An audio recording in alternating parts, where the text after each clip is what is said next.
I lived 25 years alongside a man who hid an entire family beneath a wooden board. And when I discovered the truth, my world collapsed along with that second step of the staircase. My name is Sebastiana. I'm 78 years old, and today I'm going to tell you the darkest secret I've ever kept in my life. A secret that wasn't mine, but one that destroyed my best years. A secret buried in old wood, on the second step of a staircase that creaked every night.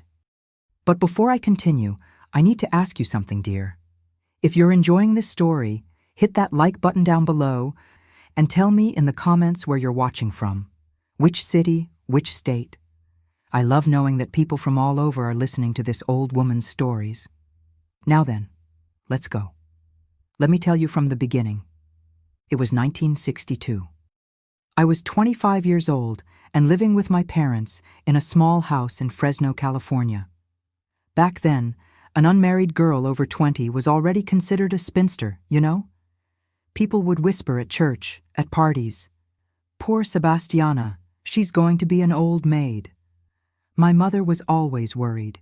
She'd light candles to every saint, praying for a husband for me. I worked at a textile factory.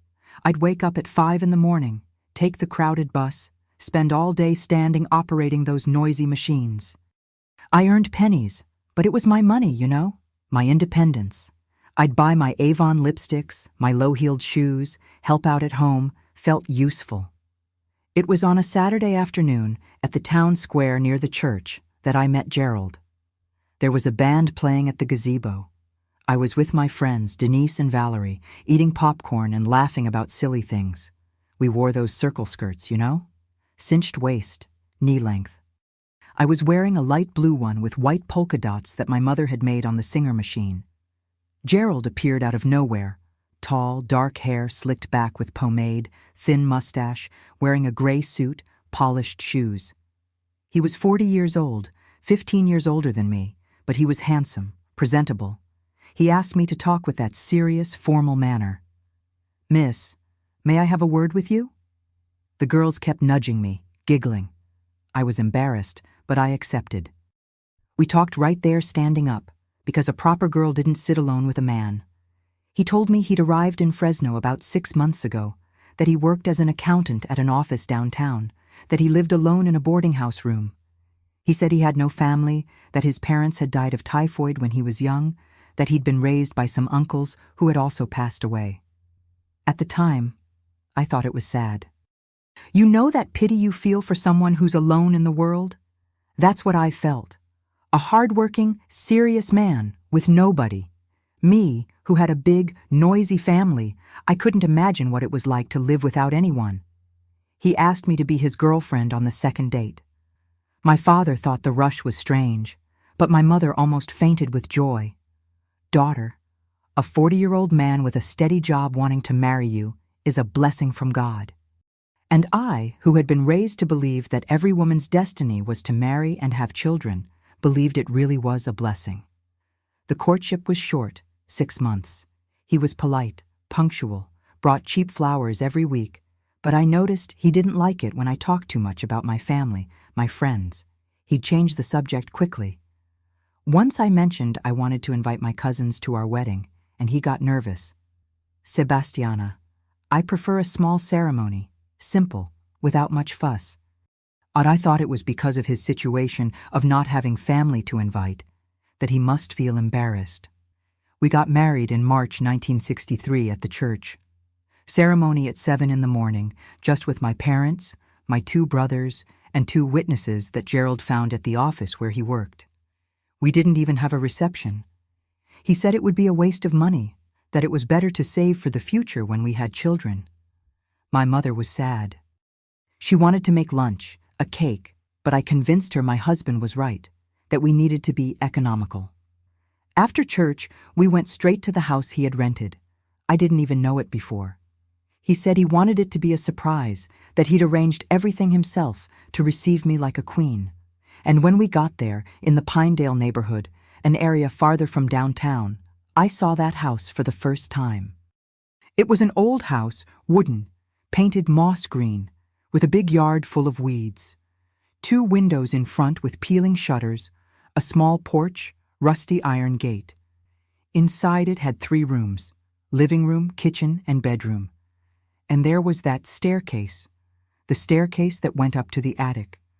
I remember to this day when I walked in and saw that staircase. It was dark wood, about 8 steps, kind of crooked, creaking just from looking at it.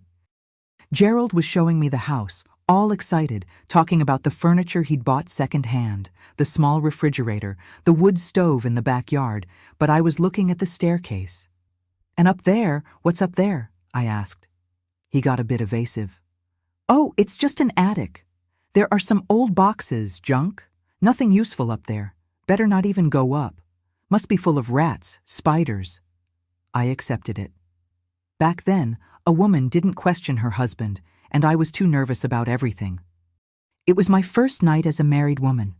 My head was on other things. The staircase was just a staircase. The first few days were normal, me getting used to the routine of being a housewife. I'd wake up early, make coffee in the cloth filter, wash clothes by hand in the yard sink, sweep the house. Gerald would leave at 7 in the morning for the office and come back at 6 in the afternoon, always punctual like a clock. He'd eat dinner, listen to the radio, go to sleep. It was a simple, predictable life. It was one morning, about 4 days after the wedding, that I noticed for the first time. I was in the kitchen preparing coffee when I heard Gerald coming down the staircase. He had gone to get a tie from the wardrobe that was up there in the attic, because the house was small and we had to make use of every space. I heard his foot hitting the wood. 1 step, 2 steps. No, wait, 1 step, and then a different sound, like he had jumped. I thought I'd heard wrong. I kept stirring the sugar in the coffee, but the thing started repeating itself. Every day, every time he went up or down that staircase, I heard the same pattern. 1 step, a jump, normal steps. 1 step, a jump, normal steps. It was always in the same place, always. It took about 15 days until I asked. We were having dinner, rice with beans and fried eggs. He was reading the newspaper, me quiet as always, because women who talked too much were frowned upon. But curiosity was eating away at me. "Gerald," I said softly, "can I ask you a question?" He didn't even look up from the newspaper. "Speak. Why do you skip the 2nd step of the staircase?" The silence that fell in that kitchen was heavy. He stopped moving his beans around, lowered the newspaper slowly, looked at me with a face I'd never seen. It wasn't anger, it was fear. Alert. "Skip? I'm not skipping anything," he said.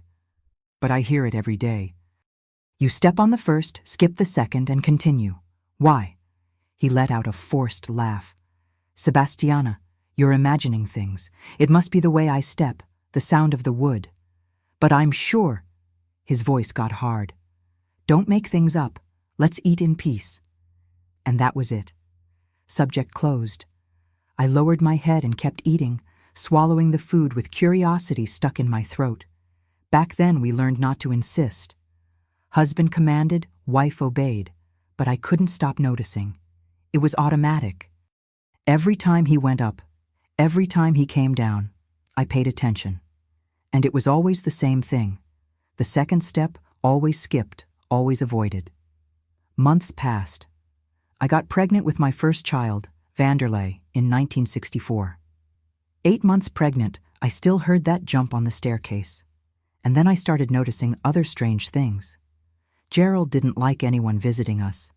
When my mother showed up without warning, he'd get irritated, closed off. He said the house was our intimacy, that too many visits got in the way. My brothers hardly came. My friends gradually disappeared from my life because he always made excuses when I suggested an afternoon tea, a visit. He also wouldn't let me go back to work. Married women stay home, take care of the house, the husband, the children, don't need a job outside. And how was I going to contradict that? Back then, that was normal. Most of the women I knew didn't work outside the home. But there was something that bothered me deeply. He didn't have any photos from childhood, adolescence, no old documents, nothing. When I asked, he said he'd lost everything in a fire at his uncle's house, that he didn't like dwelling on bad things from the past. And there was that attic. I'd never been up there. He wouldn't let me. He said it was dangerous, that the floorboards were rotten, that I could fall being pregnant. After Vanderlei was born, the excuse changed. There's too much dust. You'll have allergies. The baby will have allergies. Always a new excuse. Vanderlei grew up, learned to walk at 1 year and 2 months. And you know what was one of the first things he learned? To skip the second step of the staircase. I was terrified when I saw a little 1-year-old baby going up after his father, imitating every movement. 1 step, little jump, rest of the steps. "Gerald, the boy is going to fall. Stop skipping that step," I shouted one day. He looked at Vanderlei, then at me, and for the first time I saw something on his face. Guilt? Shame? I don't know. But it passed quickly. "He's learning. Leave the boy alone." "But why? Why do you do that?" He approached me. His face was red. "Sebastiana, this is the last time I'm going to talk about this. This staircase creaks. The second step creaks loudly, and it irritates me. I skip it so I don't hear the creak. Done. Over. I don't want to hear about this anymore." I went quiet, but I didn't believe him. Old wood creaks everywhere, not just 1 step. And if it bothered him so much, why didn't he fix it? Why not replace the board? We didn't have money to spare, but to replace a piece of wood. I had my second daughter in 1966, Clusa, another child imitating her father, jumping that damn step. I tried to teach differently, hold her little hand and make her step normally, but it didn't work. She saw her father and brother jumping and she jumped too. The house became a silent madhouse. 4 people jumping a step that apparently creaked too much for Gerald's taste, but it only creaked for him, because I stepped normally and the wood didn't even make a sound. I tested it once when he was at work. I went up and down that staircase 10 times. I stepped on each step hard. The second step didn't creak any more than the others. There was nothing special about it. But there was, wasn't there? There was a buried secret that I still didn't know. The years passed in that routine. Gerald getting more silent, more distant. He wasn't affectionate, never was. He didn't hug me, didn't kiss me, didn't say he loved me. Sex was a marital obligation that happened in the dark, quick, without affection. I thought that's just how it was. That marriage was this: obligation, routine, silence. He didn't hit me. I have to make that clear. Never raised a hand. But there were other violences, you know? The violence of silence, of ignoring me for days when I did something he didn't like.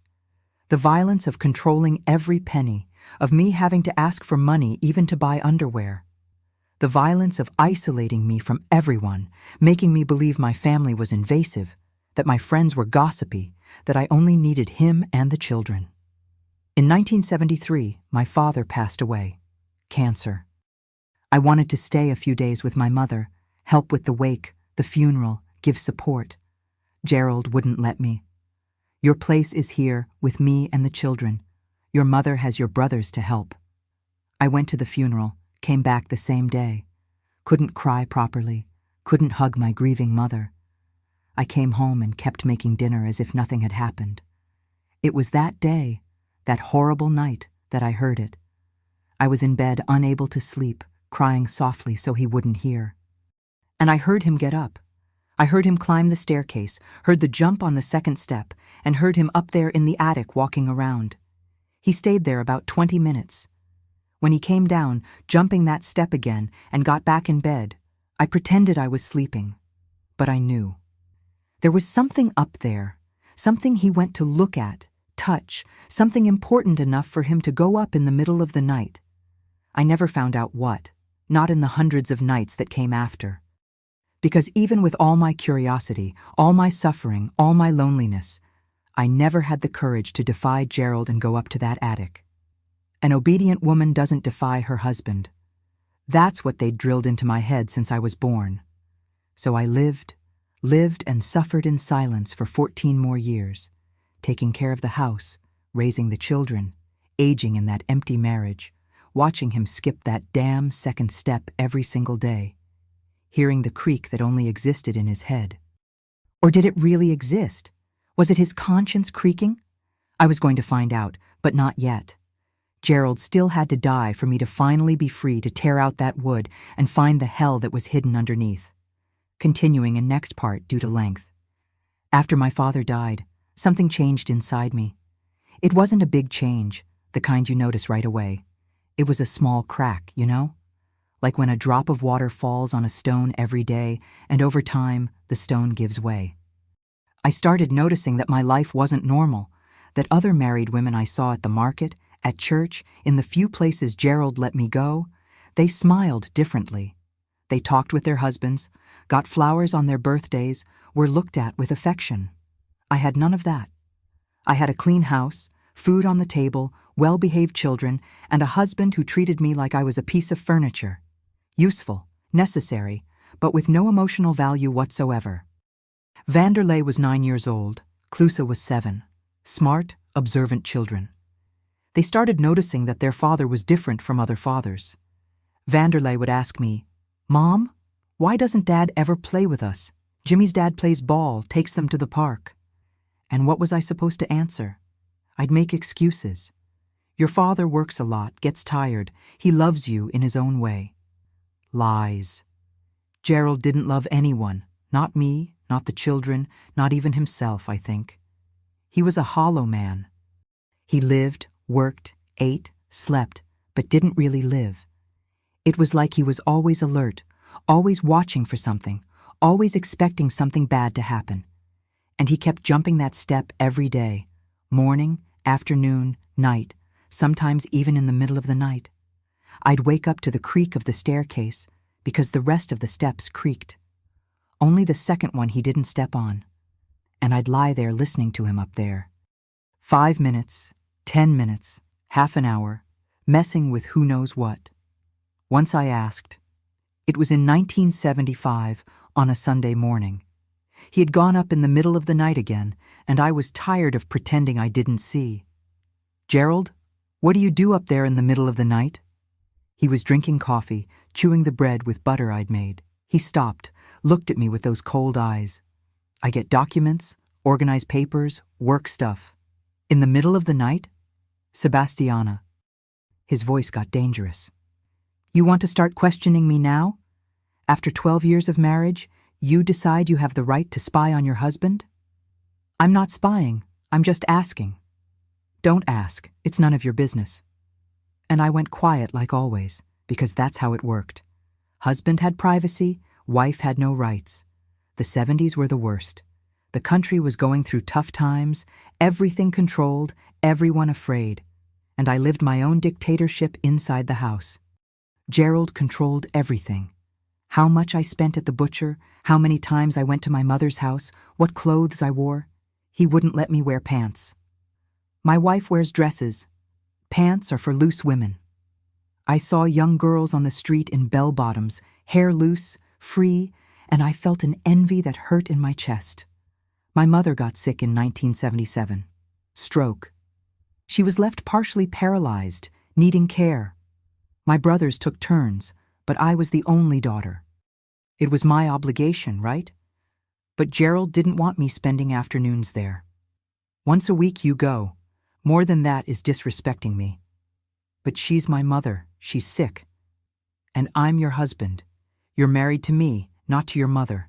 Let your brothers take care of her." I went in secret. When he was at work, I'd leave the children with the neighbor, Mrs. Palmer, a good woman who lived 3 houses down, and I'd run to my mother's house. I'd stay an hour, 2 at most. I'd help her bathe, feed her, comb her hair, and run back before he got home. I lived in fear. Fear of him finding out, fear of him arguing, fear of him locking me in the house for good, because I knew he was capable. My mother died in 1979. Another cancer, this time in the lungs. She never smoked a cigarette in her life, but she got that damn disease. I wanted to be with her in the last days. Gerald wouldn't let me. "You already went through this when your father died. No need to be dramatic. Go there, say goodbye, and come home." I went to the hospital, held my mother's hand. She could barely speak anymore, but she looked at me with those tired eyes and said something that never left my head. "Daughter, this man is no good. Leave this house." Those were her last lucid words. She died 3 hours later, and I wasn't there. I was at home making dinner for Gerald because he said I couldn't be hanging around the hospital until late. I buried my mother with an emptiness in my chest that never left, and I buried along with it any remaining feelings I had for my husband. From that day on, I was no longer a wife. I was a prisoner. The 80s arrived. Vanderlei was becoming a young man at 15, 16 years old. He started noticing things, started questioning his father. Why can't mom work? Why can't mom go out? Raphael's mom works at a store, makes her own money. Gerald would get red with rage. Your mother doesn't need to work. I support this house, and you don't meddle in adult business. But you treat her badly, won't even let her visit family. It was the first time I saw Gerald hit one of the children. A slap on Vanderlei's face that echoed through the whole house. The boy was 17 years old, almost the same size as his father, but he was paralyzed with shock. You don't talk to your father like that, understand? I raise you, put food on the table, clothes on your backs, give you education, and you come disrespect me? Never again. Vanderlei left home as soon as he turned 18, went to live in a student apartment, got a job as a store clerk, and only came back to see me, never to see his father. Klusa became quieter, more closed off, afraid. I tried to protect her, but how could I, when I myself was broken? And through all this time, all these years of hell, Gerald kept going up to that attic, kept jumping the second step, kept guarding who knows what up there. I was certain it was something important, something that would explain everything. Why was he so cold? Why did he control me so much? Why did he have no past, no family, nothing before 1962? There was a night in 1984 when I almost went up there. Almost. Gerald had traveled for work, a rare thing. He was going to be gone 2 days. The children were sleeping. I was alone. I looked at the staircase, thought, is this it? Go up there and find out what this man is hiding. I climbed the first step, my heart beating irregularly. I stopped at the second. That damned step. I thought about jumping too, doing like him. But no, I was going to step on it. I was going to step on it and find out why he jumped it. I put my foot down. The wood didn't creak any more than normal, same as the others. I kept going up.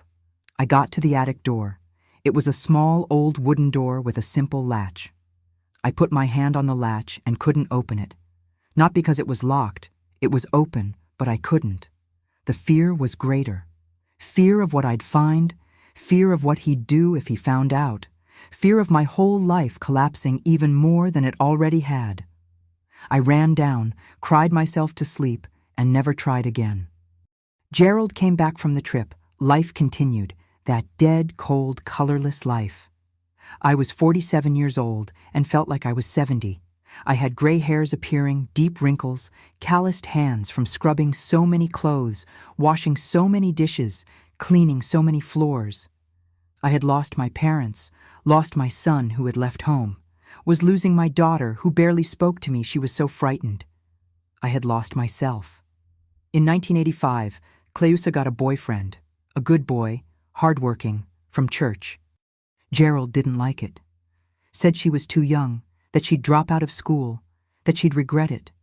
But she insisted, and I, for the first time in a long time, supported her against his will.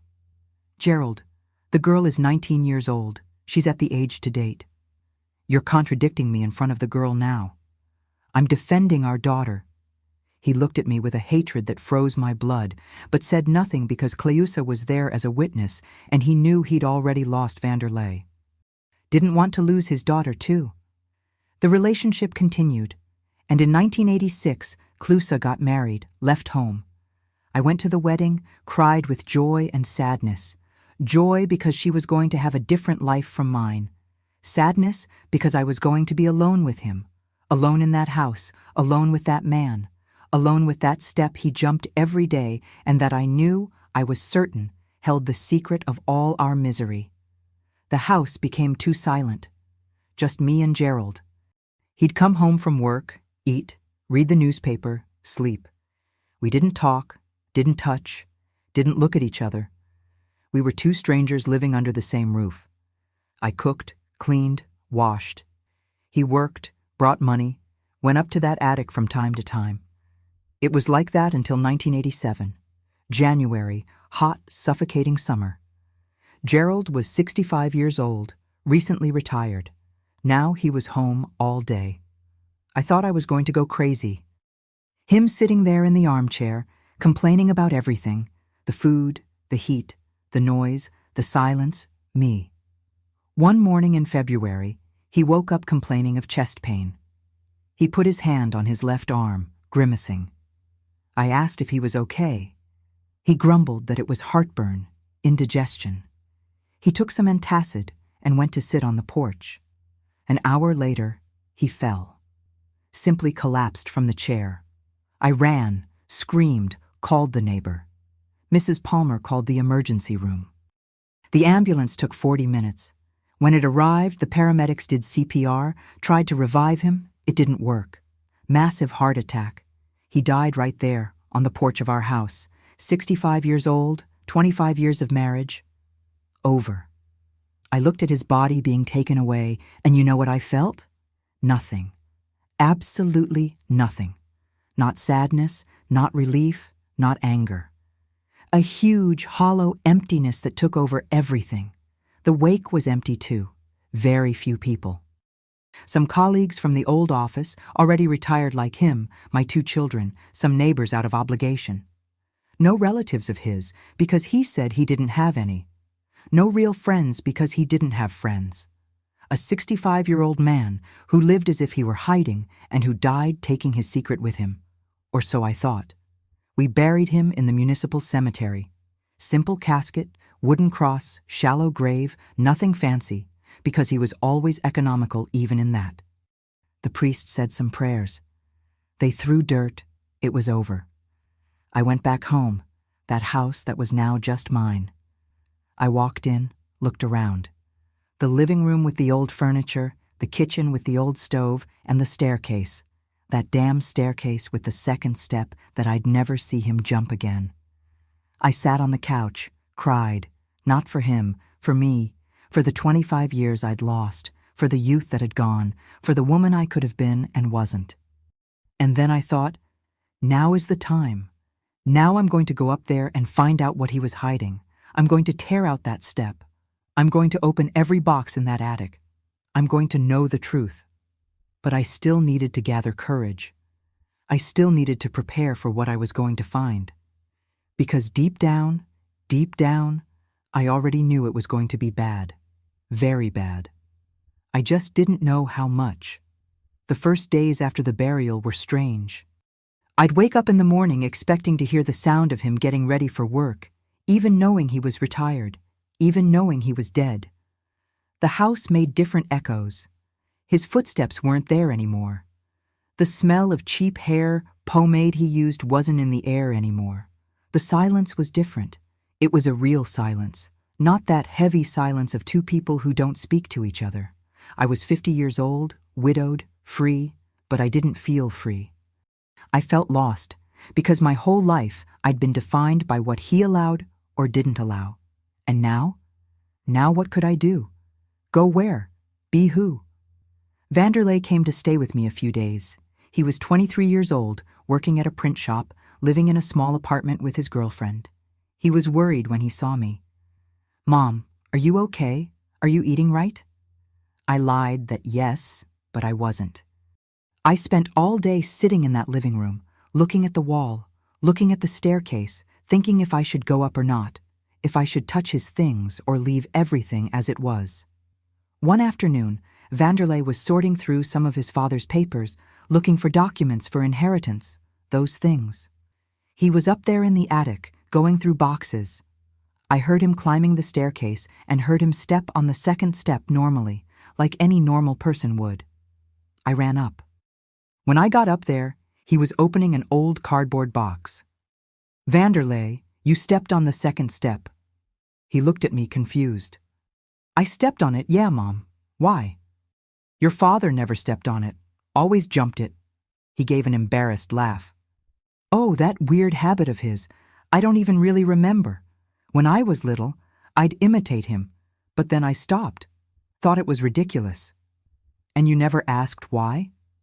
"I asked once. He said the wood creaked, and he didn't like the sound.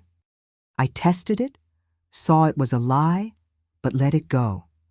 Dad was full of quirks, right, Mom?" "Quirks. He called them quirks. But I knew they weren't. You have quirks with silly things. That was something else. That was fear or guilt or a secret. Vanderlei spent all afternoon up there.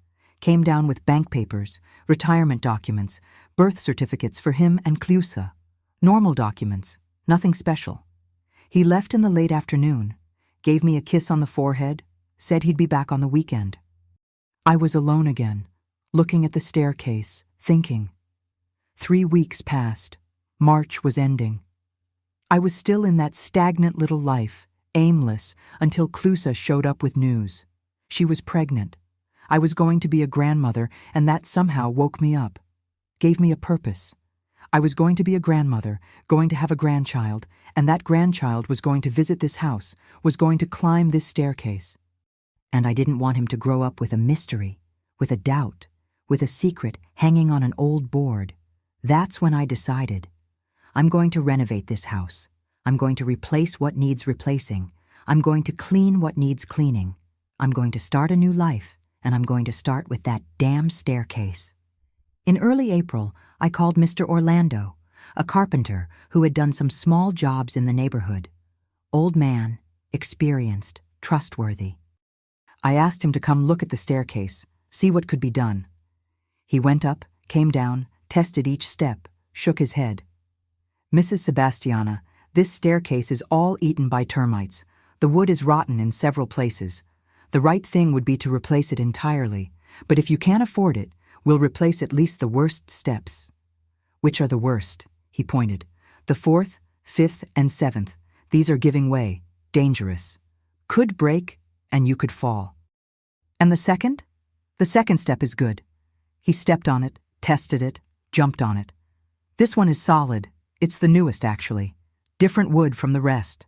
Someone already replaced this one before. A while ago." My heart raced. Different wood, newer than the rest. Gerald had replaced that step. When? Why? To hide what? "Mr. Orlando, I want you to replace all of them, all the steps, from first to last. I want new wood, good, strong wood." He scratched his head. "Are you sure? It's going to be more expensive." "I'm sure. Go ahead." He said he'd start the following week, would bring the wood, the tools, and would do the job in 2 days. I said that was fine. That week was the longest of my life. I couldn't think about anything else. I kept looking at the staircase, imagining what was under that step. Hidden money, fake documents, a letter from another woman. What? On Friday night, before Mr. Orlando started the job on Monday, I had a dream. I dreamed of Gerald.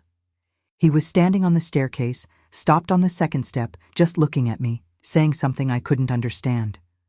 I woke up sweating, heart racing. Monday arrived. 10 in the morning. Mr. Orlando knocked on the door with his tool bag. He came alone. Better that way, fewer people to see what we were going to find. He started with the last step at the top. He was working from top to bottom. He tore out the 8th, the 7th, the 6th. Old wood, rotten, full of dust, nothing underneath, just dirt, cobwebs, some rat droppings. 5th step, 4th, 3rd, nothing, absolutely nothing. And then he got to the 2nd. "Mrs. Sebastiana, I'm going to tear this one out now." I was in the living room pretending I was sewing an old dress, but my hands were shaking so much I pricked my finger with the needle 3 times. "Go ahead, Mr. Orlando." I heard the sound of the crowbar forcing the wood, a loud creak, another, the wood giving way, and then the sound of it coming completely loose. Huh? My body froze. What is it? Mrs. Sebastiana, you better come see this. I dropped the sewing. My legs barely supported me. I climbed to where he was and looked, beneath the second step, where there should have been only the empty space of the staircase structure. There was a hole. A hole made on purpose, carved into the support beam, lined with a piece of tarp, and inside the tarp, a package. A package wrapped in old cloth tied with string.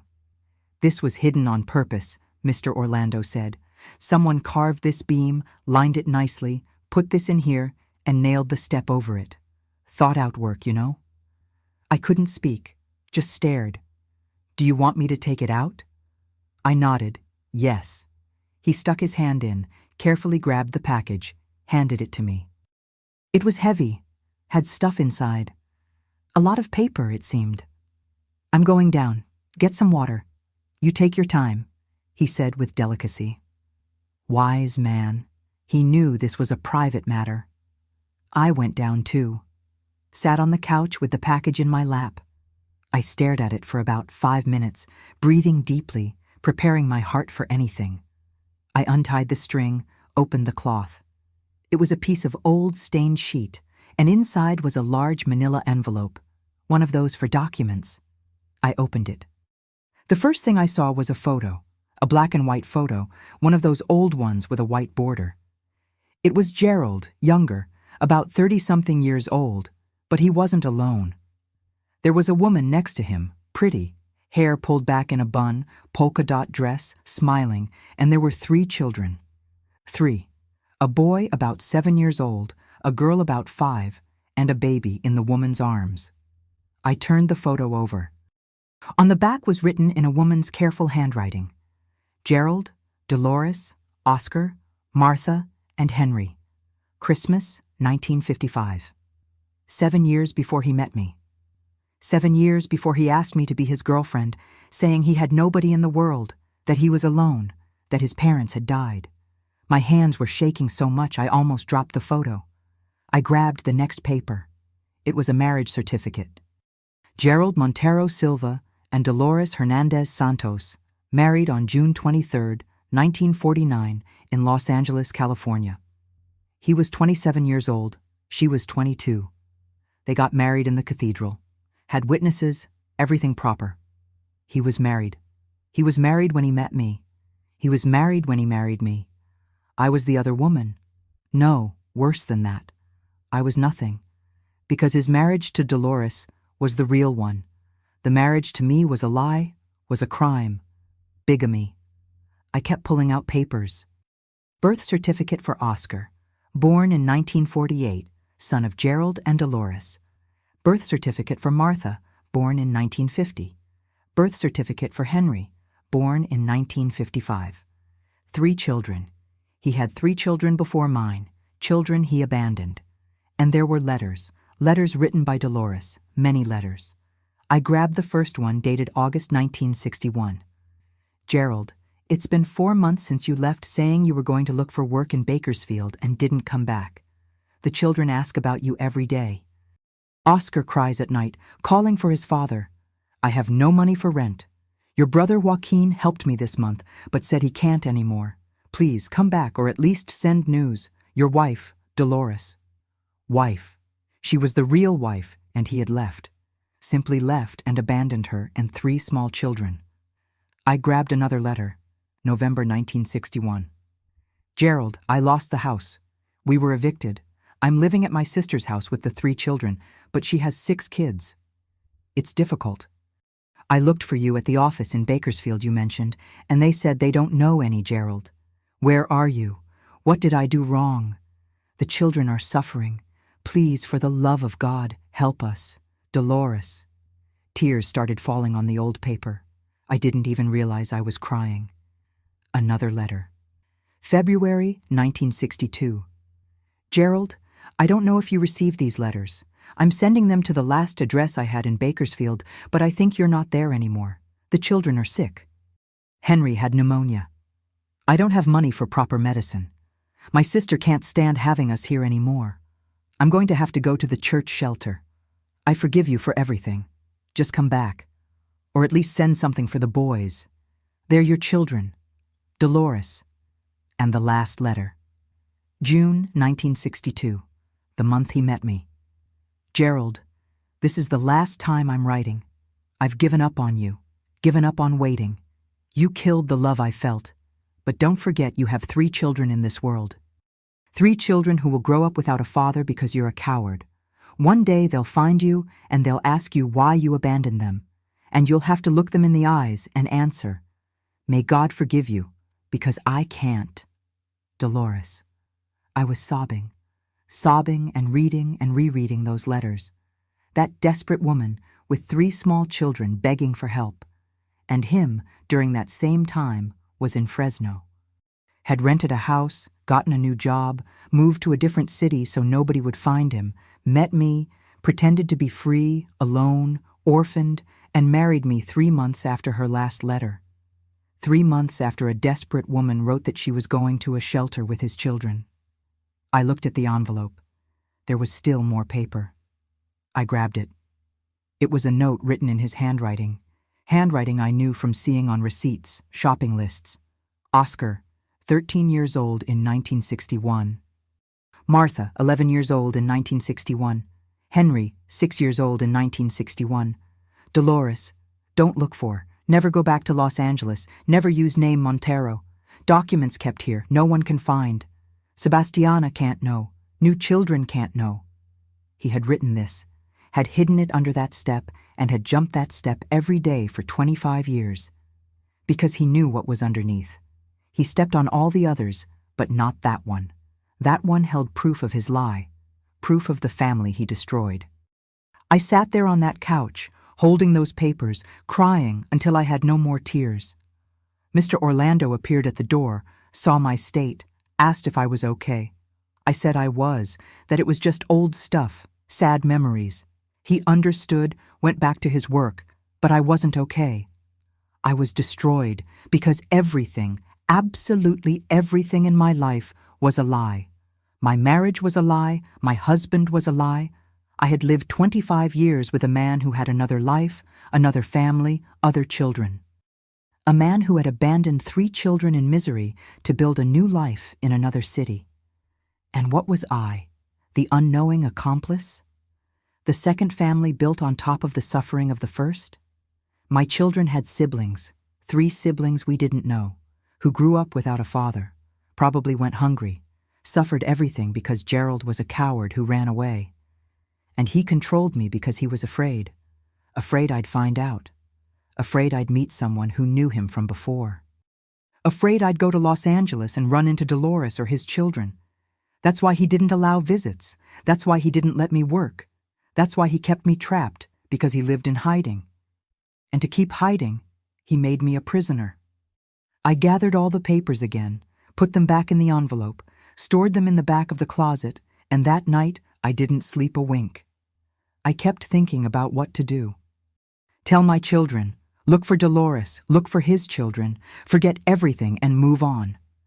I didn't know. I only knew that the second step of that staircase had held more than old papers.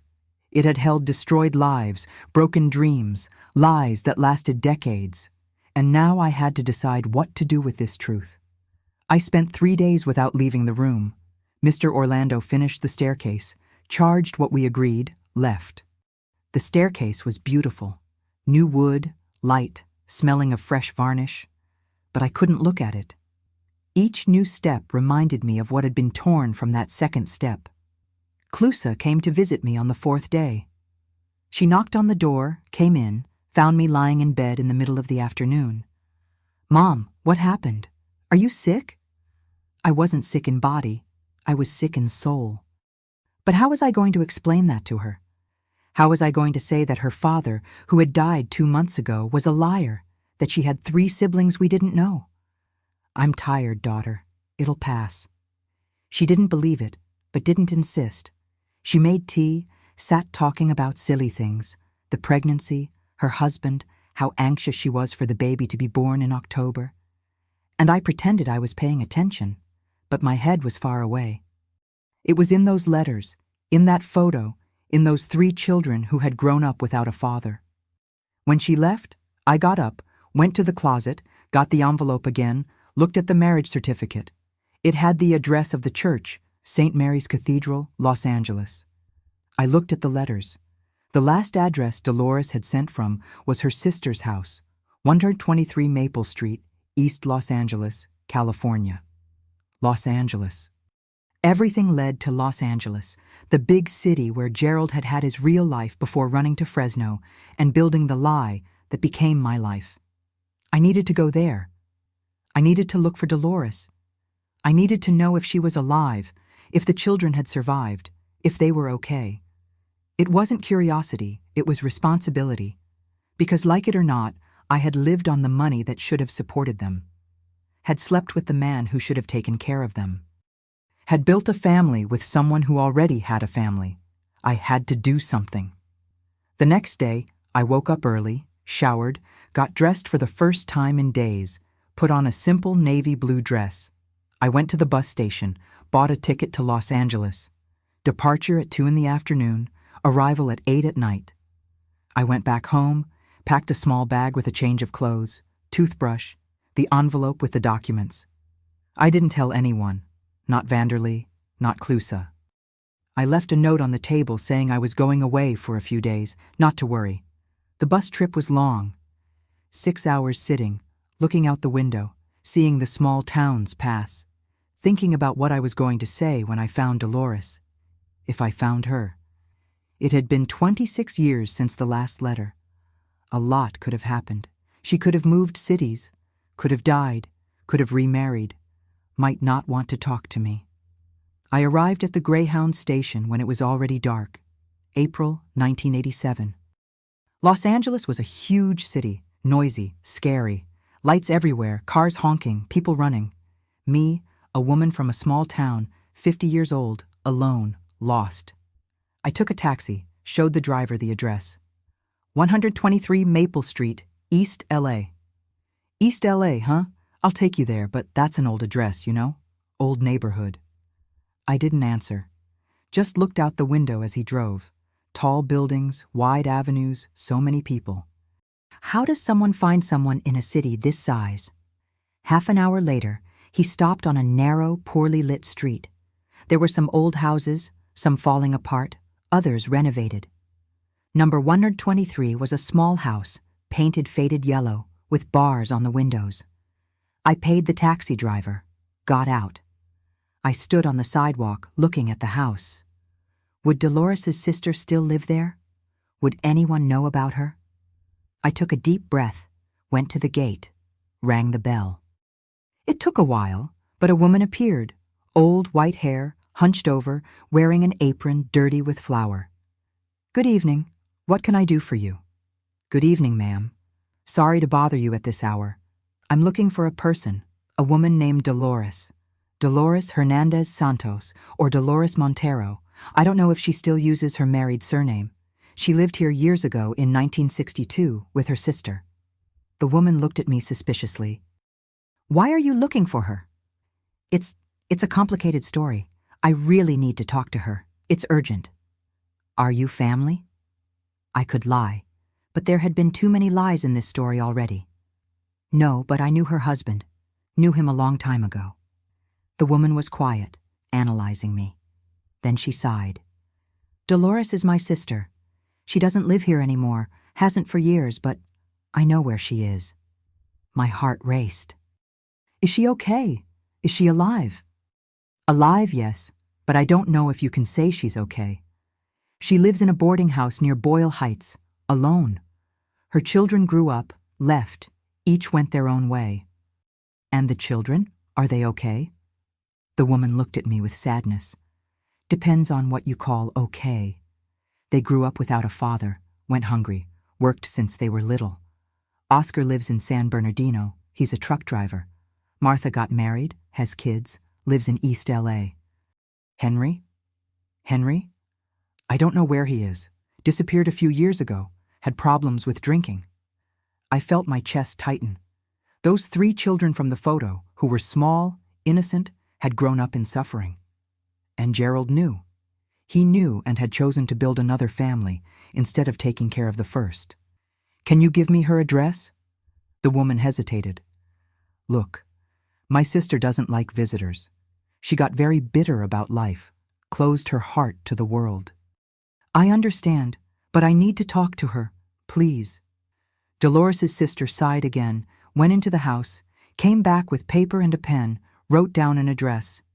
It's here, Mrs. Linda's boarding house, room 14, but go during the day.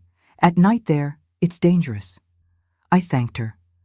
Asked if she knew any cheap boarding house nearby. She pointed one out, 2 streets up. I went there, rented a tiny room with a single bed and a shared bathroom in the hallway.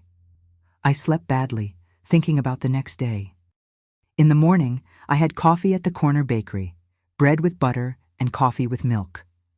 I took a bus, following the instructions the baker gave me. I got off in Boyle Heights. The boarding house was exactly what I imagined.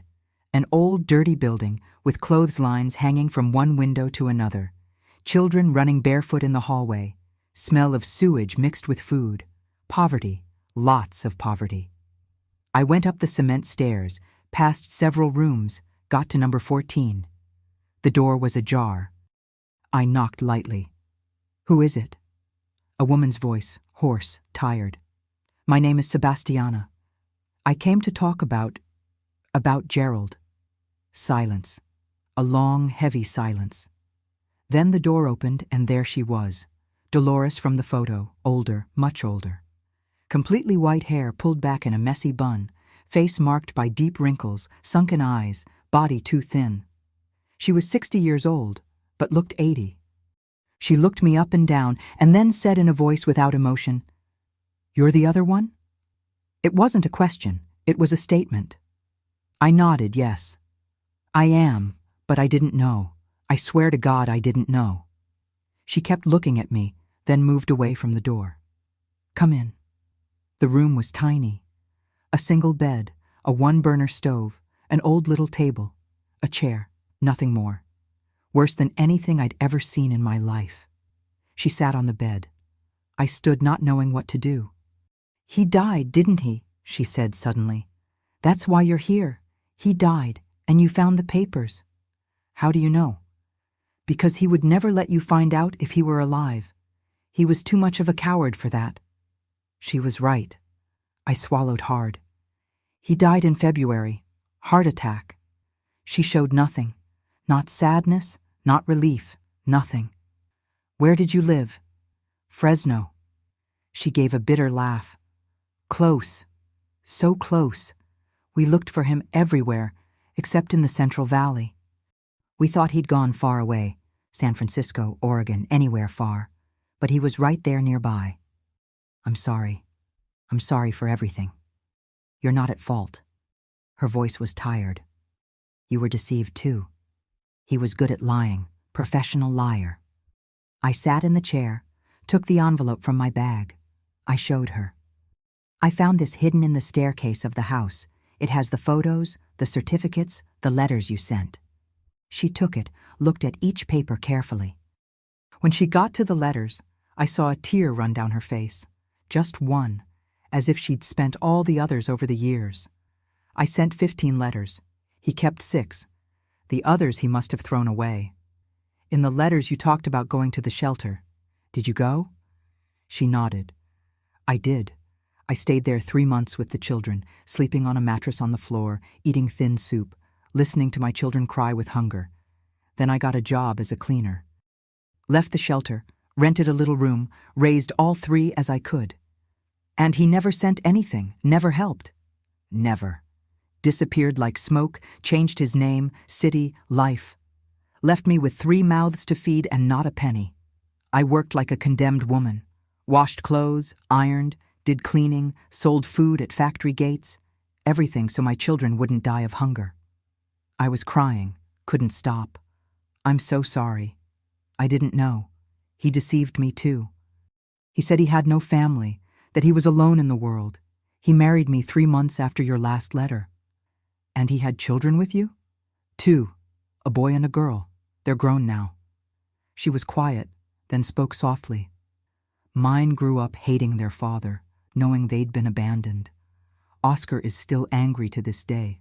Martha managed to get over it a little, but Henry lost himself in drinking. Says it's to forget that his father didn't want him. I don't know what. I wanted to help. I wanted to fix it. You can't fix 26 years of suffering. Her voice was hard. But you came here. You could have burned the papers, pretended you didn't find anything, moved on with your life. But you came. That means something.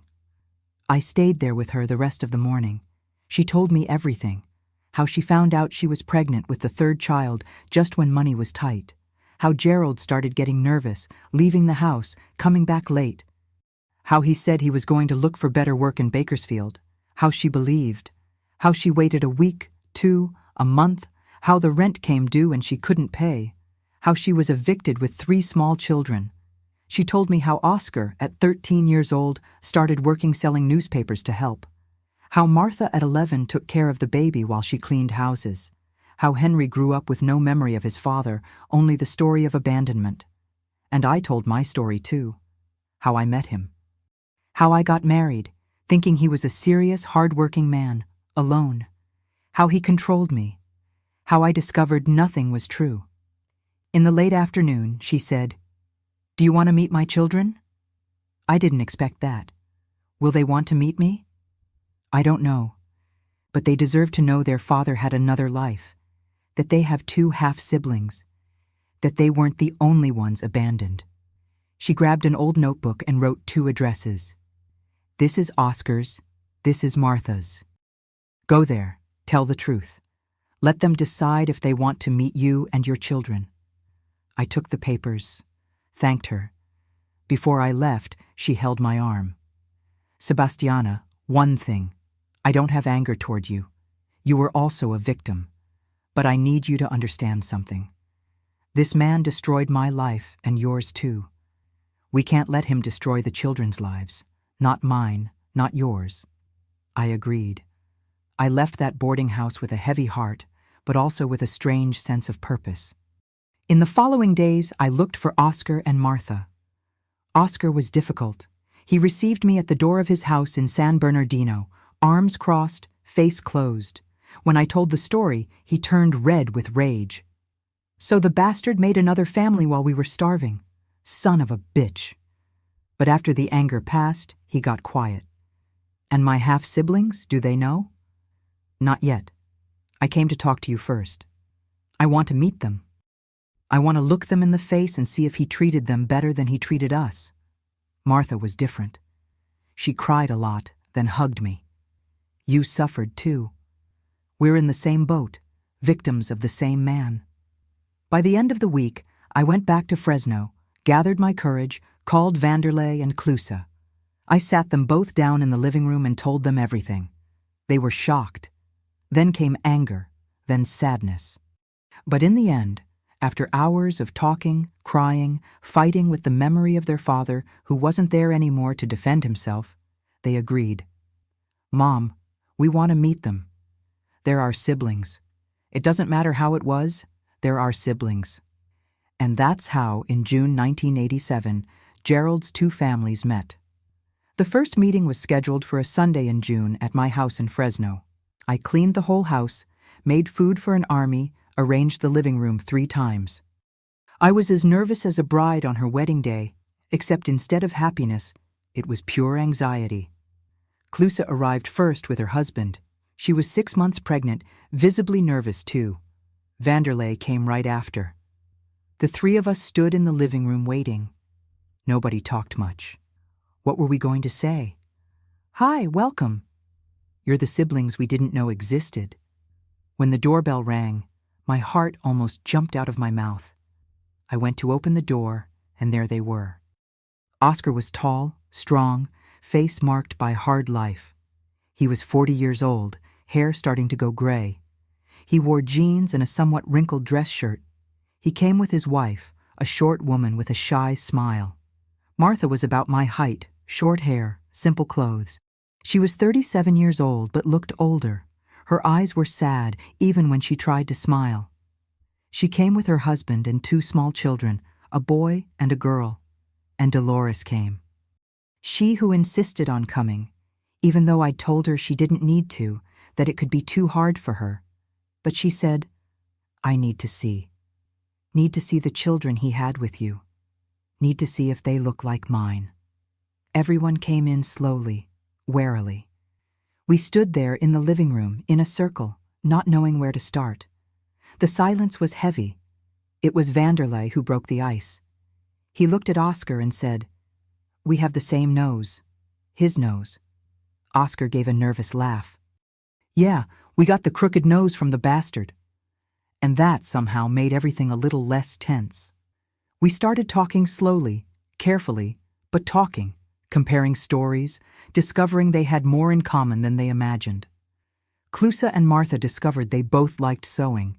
Vanderlei and Oscar realized they worked in similar things, one at a print shop and the other as a truck driver, both waking up at dawn.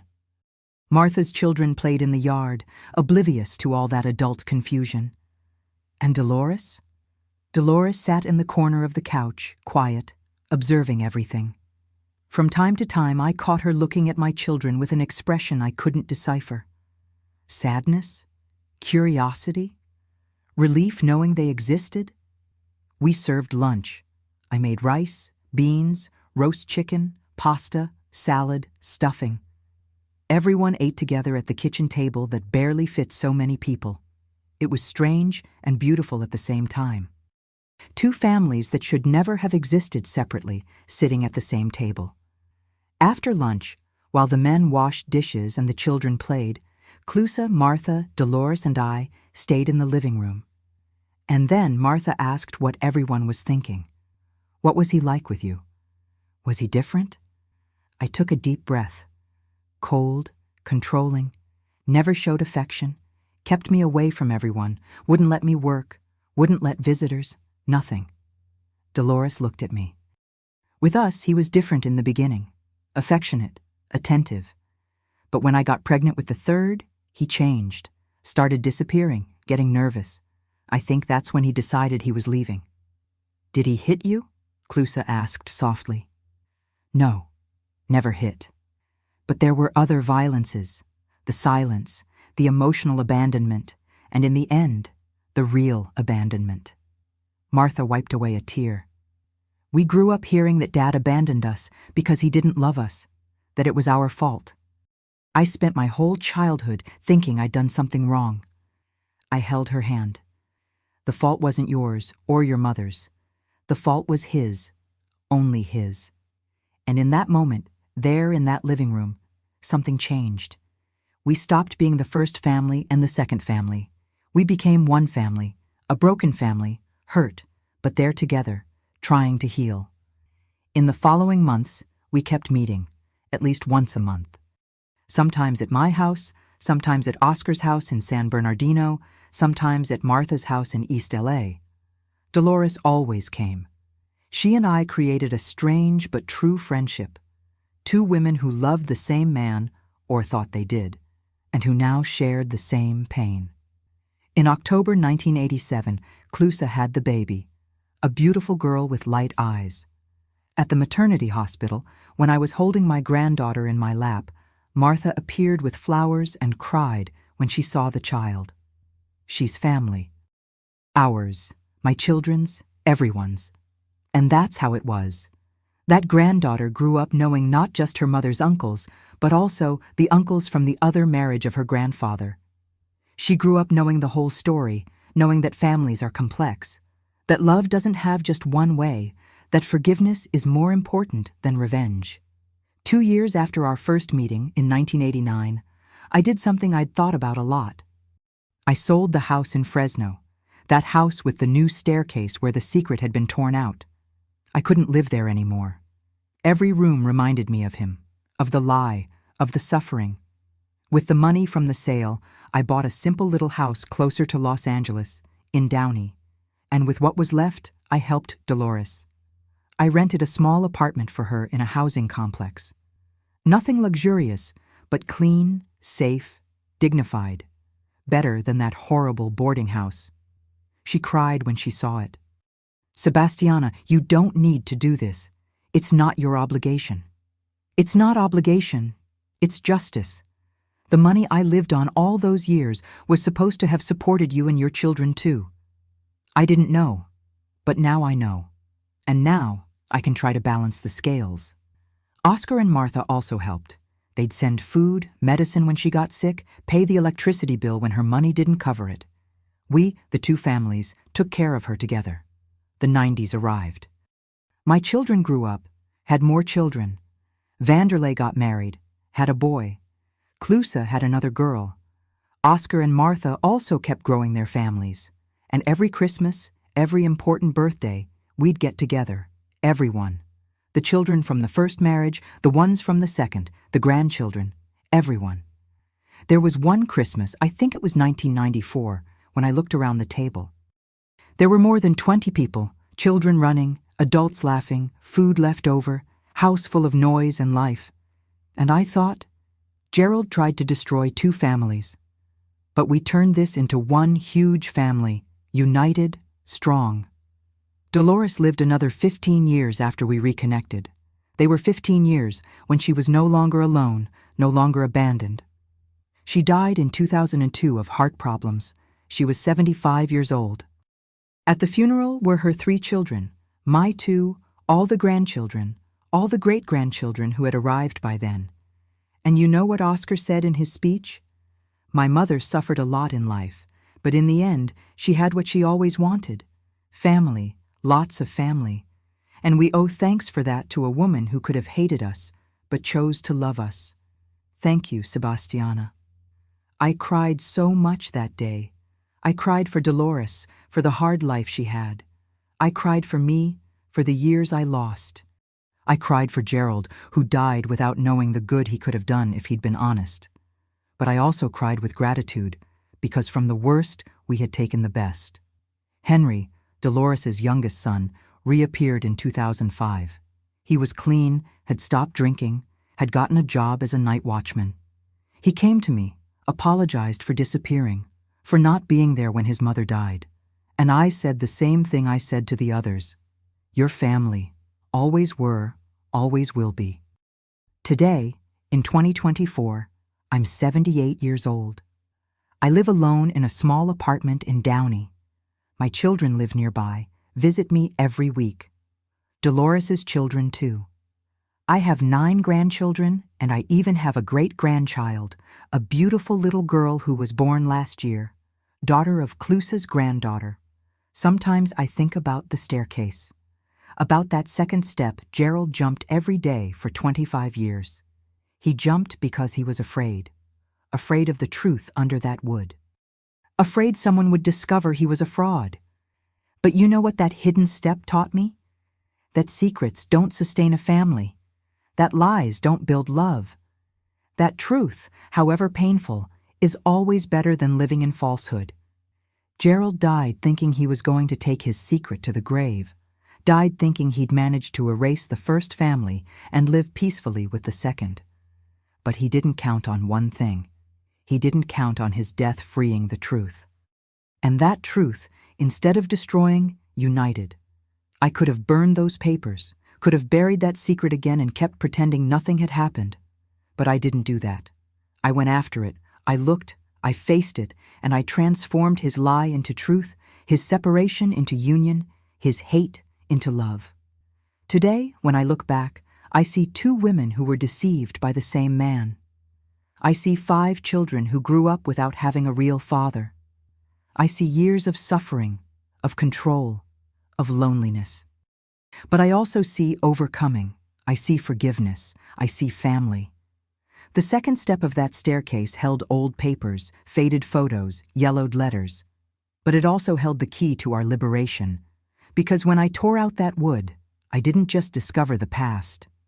I built a future. A future where his children call each other siblings without shame. Where the grandchildren play together without knowing they weren't supposed to know each other. Where 2 families that had everything to hate each other chose to love each other. And that, dear, that's overcoming. It's not forgetting the pain. It's transforming the pain into something good. It's taking the broken pieces and building a beautiful mosaic. It's looking at what was bad and deciding that from there forward it will be different.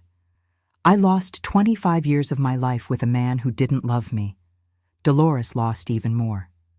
But we didn't let those lost years define the rest of our lives. We chose to start over, chose to forgive, chose to unite instead of separate. Today, when my grandchildren ask me about their grandfather, I tell the truth. I don't hide, don't lie. I tell them he was a man who made bad choices, who hurt a lot of people, but who unintentionally ended up uniting two families that became one. And you know what I say to them? I say, don't be like your grandfather, don't lie, don't run, don't abandon. Be strong enough to face the consequences of your choices. Be brave enough to tell the truth. Be human enough to ask for forgiveness when you're wrong. Because in the end of everything, the only thing that remains is the love we chose to give.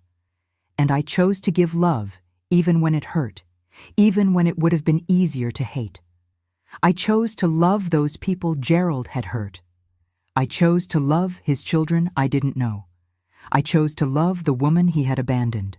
And that choice of love, is what saved us. It's what transformed a tragedy into a blessing. It's what made that damned second step a bridge to a new beginning.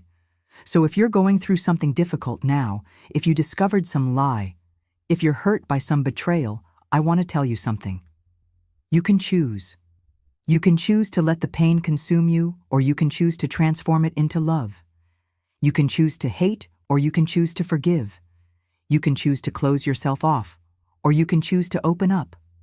I chose to forgive, chose to unite. And today, at 78 years old, I look at my huge, noisy family, full of complex stories, and I'm grateful. Grateful I had the courage to tear out that wood. Grateful I went after the truth. Grateful I transformed Gerald's secret into the greatest blessing of my life. Because that man who jumped the second step every day, who hid the truth under the wood, who lived in lies and died in lies, he didn't win. Truth won. Love won. Family won. And I, Sebastiana, 50 years of suffering and 28 years of rebuilding, I also won. I gained siblings for my children. I gained a friend in Dolores. I gained the certainty that suffering doesn't define us. What defines us is what we do with the suffering. This is my story, the story of a step that held lies and that became the beginning of a beautiful truth, the story of two families that became one, the story of overcoming, of forgiveness, of love. And if this story touched your heart, if it made you cry, if it made you think about your own life, I ask you one thing. Leave your like down below and tell me in the comments, have you ever been through a similar situation? Have you ever discovered a family secret? How did you deal with it? We're in this journey together, dear, and together we overcome anything. A kiss on each of your hearts, and may God bless you just as He blessed me, giving me strength to transform pain into love.